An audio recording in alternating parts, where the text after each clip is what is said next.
Salut. Donc, bienvenue sur la chaîne de Tech Service.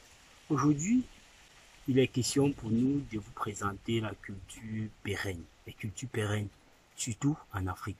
Donc, il est question aujourd'hui de vous dire comment est-ce que vous pouvez devenir riche en produisant les cultures, en utilisant les cultures pérennes.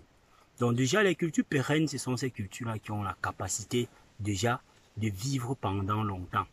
On est habitué en Afrique de produire ce qui va nous donner l'argent terre à terre, là, dans un bref délai. 3 mois, 4 mois, 6 mois ou plus.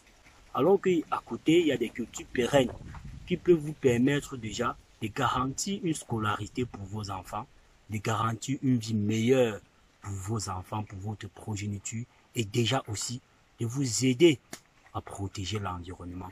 À protéger l'environnement, pourquoi? Parce que ces cultures pérennes, ce sont ces cultures-là qui ont la capacité de séquestrer une grande quantité de CO2. Et nous savons tous que le CO2, c'est ce gaz-là qui pollue le plus notre environnement. Les cultures pérennes sont ceux-là aussi qui sont capables de rendre votre sol plumeux, de le rendre un peu plus riche. Donc, si vous n'êtes pas encore abonné, abonnez-vous. Ici en présence d'un berger d'avocatier. C'est une plantation de 8 hectares d'avocatier, à l'intérieur de laquelle nous avons essayé d'intercaler les cacaoyers pour tester déjà la productivité des cacaoyers dans le Noun, à l'ouest du Cameroun. Donc, ce que nous avons constaté, c'est que ces cacaoyers ne sont pas habitués à la zone. Donc, la vidéo est là pour vous montrer déjà comment est-ce que vous pouvez devenir riche en produisant, en utilisant l'arboriculture. Donc, avec 1 hectare, si votre sol déjà est un sol forestier, le sol forestier, c'est ce sol-là qui a plus d'humus. Si votre sol a plus d'humus, ça veut dire que vous allez faire des écarts de 10 mètres entre vos plants. Mais aussi, nous avons constaté que vous pouvez également faire des écarts de 8 mètres.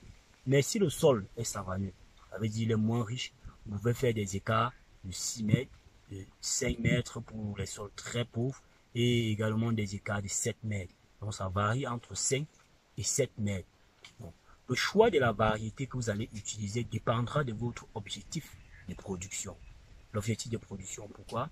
Parce que lorsque vous produisez, c'est celui qui va acheter vos plants, vos fruits, autant pour moi, qui va vous, je vais dire ça comment, qui vous impose la variété que vous allez produire.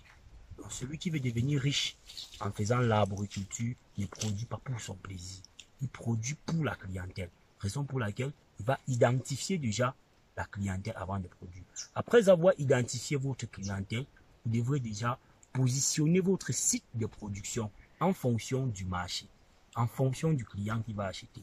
Le site de production est comment? Est-ce que c'est accessible pour pouvoir réduire les coûts de production? S'il est accessible, maintenant on entre sur la variété. Le climat, il est comment? Le sol, il est comment? Quelle est la direction même des vents forts?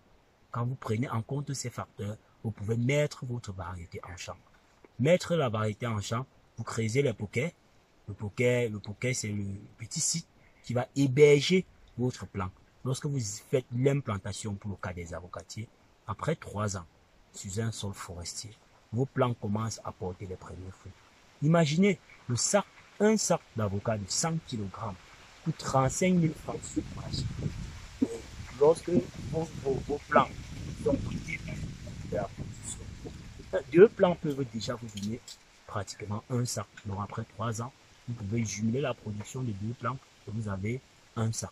Un sac qui coûte 35 000 francs. Si dans l'hectare, vous avez fait des écarts de 100 mètres, faites juste la règle de 3 et vous allez me dire combien est-ce que ça donne. L'entretien de votre verger, c'est très facile. C'est pas comme les cultures maraîchères où il faut traiter 2-3 fois par jour avec des fongicides, des insecticides, faire tellement de fertilisation.